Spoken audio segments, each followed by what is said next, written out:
The descendants of some of the higher individuals were afterwards known as the Assyrians and the Babylonians. In due time there appeared the beginnings of the great Roman, Grecian, and Carthaginian people. Then came the fall of the ancient peoples and the rise of new subdivisions of the race. The history of the race shows the existence and manifestation of the law of the rise and fall of nations. Regarding this phenomena, Dr. Draper, in his History of the Intellectual Development of Europe, says, "We are, as we often say, the creatures of circumstances." In that expression there is a higher philosophy than might at first appear. From this more accurate point of view, we could therefore consider the course of these events, recognizing the principle that the affairs of men pass forward in a determinate way, expanding and unfolding themselves. And hence we see that the things of which we have spoken as if they were matters of choice were in reality forced upon their apparent authors by the necessity of the times.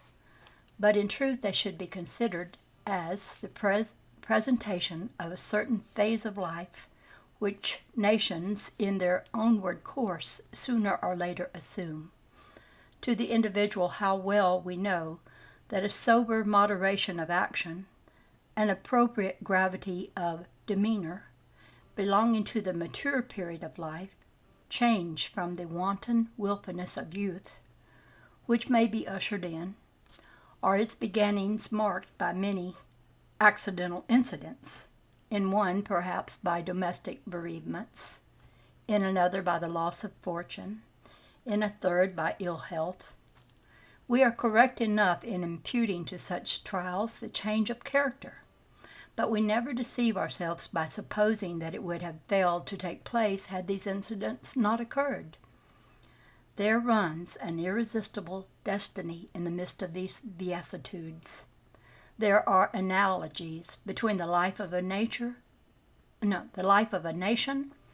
that of an individual, who, though life may be in one respect the maker of his own fortunes, for happiness or for misery, for good or for evil, though he remains here or goes there as his inclinations prompt, though he does this or abstains from that as he chooses, is nevertheless held fast by an inexorable fate, a fate which brought him into the world involuntarily, so far as he was concerned, which presses him forward through a definite career, the stages of which are invariable: infancy, childhood, youth, maturity, old age, with all their characteristic actions and passions, and which removes him from the scene at the appointed time, in most cases against his will. So also is it with nations. The voluntary is only the outward semblance, covering but scarcely hiding the predetermined. Over the events of life we may have control, but none whatever over the law of progress. There is a geometry that applies to nations, an equation of their curve of advance, that no mortal man can touch. Thus having risen and fallen the great nations of the past, and thus will rise and fall the great nations of the future, and the law holds equally true in the case of the great nations of the present. Even at the time of this writing, great things are under way in the history of the nations of the present. Cosmic forces are at work under the thin disguise of the petty plans and ambitions of rulers and statesmen. Looking backward over any period of past history, the careful historian is able to see clearly the rise and progress of mighty movements which swept along in their current the affairs of great nations. And the historians of the future will be able to discern precisely such great movements and forces when they look back to the history of today, our present time. And in each case it will become evident that the majority of the peoples involved in the struggles have had no clear perception of the great forces at work, or of the actual goal to which the great movements have tended. Thus have risen and fallen the great empires of the past, the Egyptians, the Persian, the Chaldean, the Grecian, the Roman, and the rest, Caesar, Alexander, Carloman, Napoleon, and the rest have been but the puppets of fate, though, and by means of which she has worked out the dictates of destiny. Races and peoples now regarded as but little more than half civilized will be the successors of the proud nations of today, just as the half-civilized Gauls, Angles, and Germanics succeeded the proud civilizations of ancient Greece and Rome. When a nation begins to decline, it is because its more advanced souls have passed on, leaving only the less progressive souls behind to carry on the work of the sub-race. The advanced souls pass on to new scenes of activity, and even the backward ones are not permitted to lag very far behind, for the continual change and the creation of new environments tend to reawaken sleeping energies and to stimulate the lagging ones to fresh endeavor and activity. The following quotations from a celebrated occultist may prove of interest to the student in connection with the particular subjects considered in the present chapter. At the halfway point of the fourth round here, the polar point of the whole seven-world period is passed.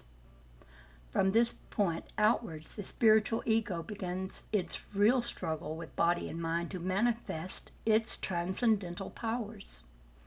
In the fifth round, the struggle continues, but the transcendental faculties are largely developed through the struggle between these, on the one hand, with physical intellect and propensity is fiercer than ever, for the intellect of the fifth round, as well as its spirituality, is an advance on that of the fourth.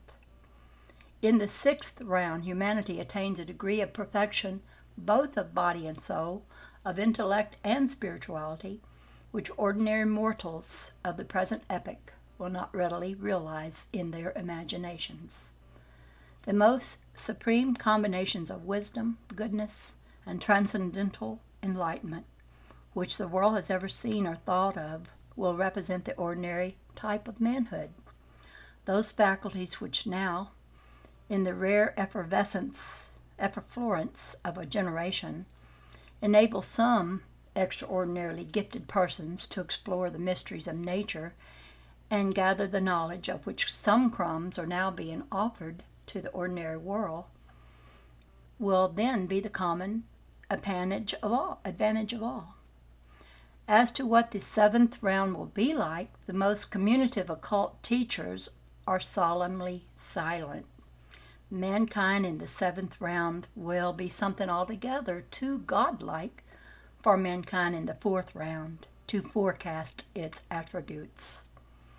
The earth, while at present inhabited by fourth round humanity, by the wave of human life on its fourth journey round the circle of the worlds, nevertheless contains some few people, few in relation to the total number, who, properly speaking, belong to the fifth round.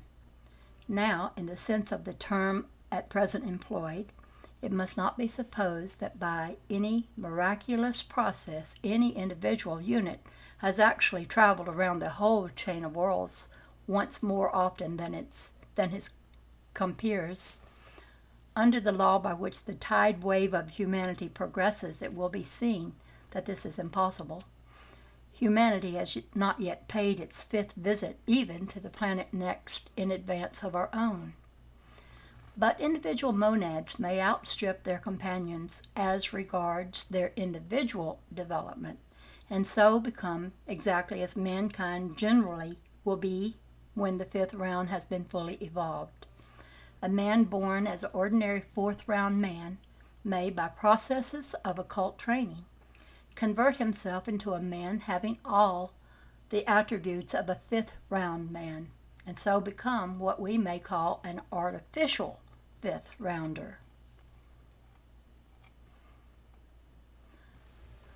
And now we come to the aura and the auric colors.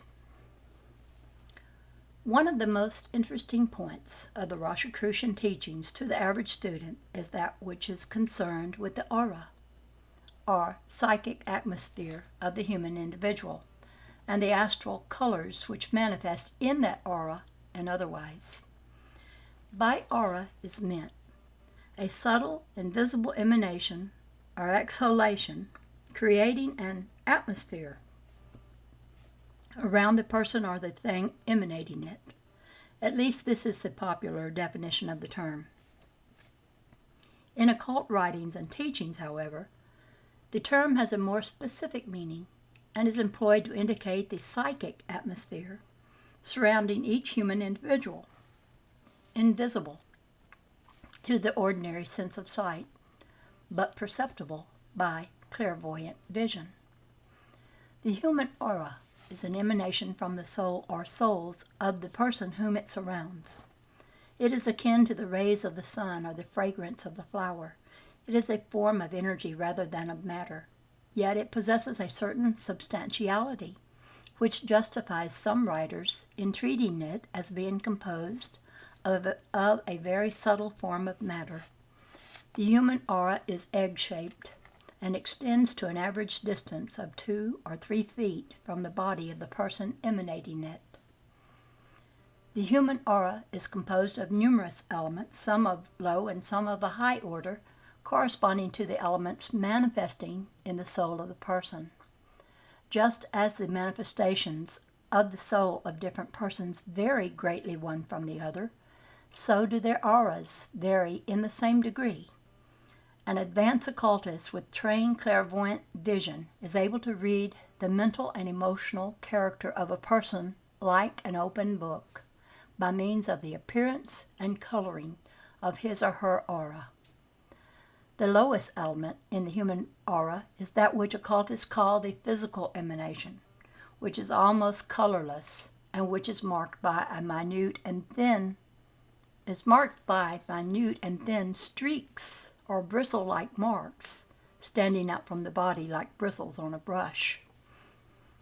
When the person is in good health, these bristles stand out stiffly, while when the person is in poor health or is suffering from impaired vitality, they droop like the soft hair on the coat of an animal.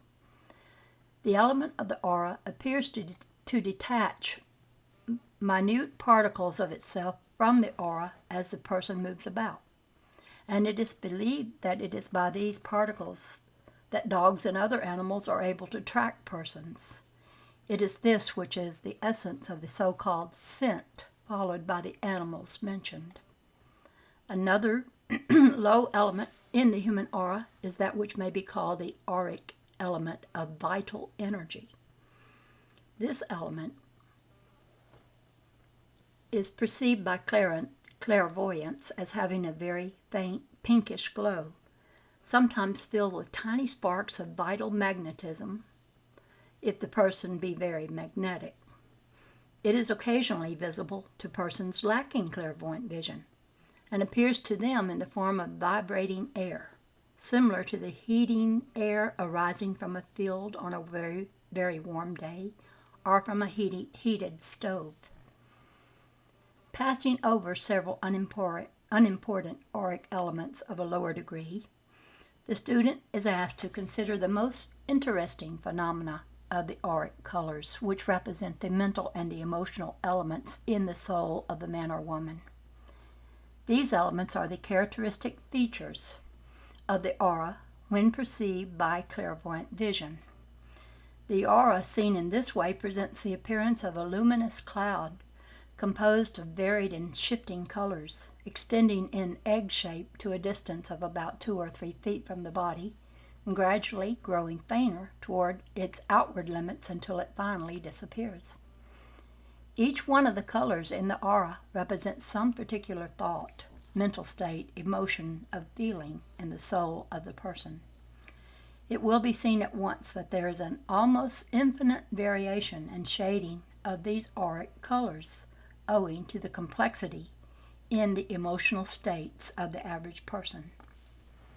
The following table of the auric colors will give you the key to the blending and shading in the luminous cloud composing the human aura. And I will get to that in the next video.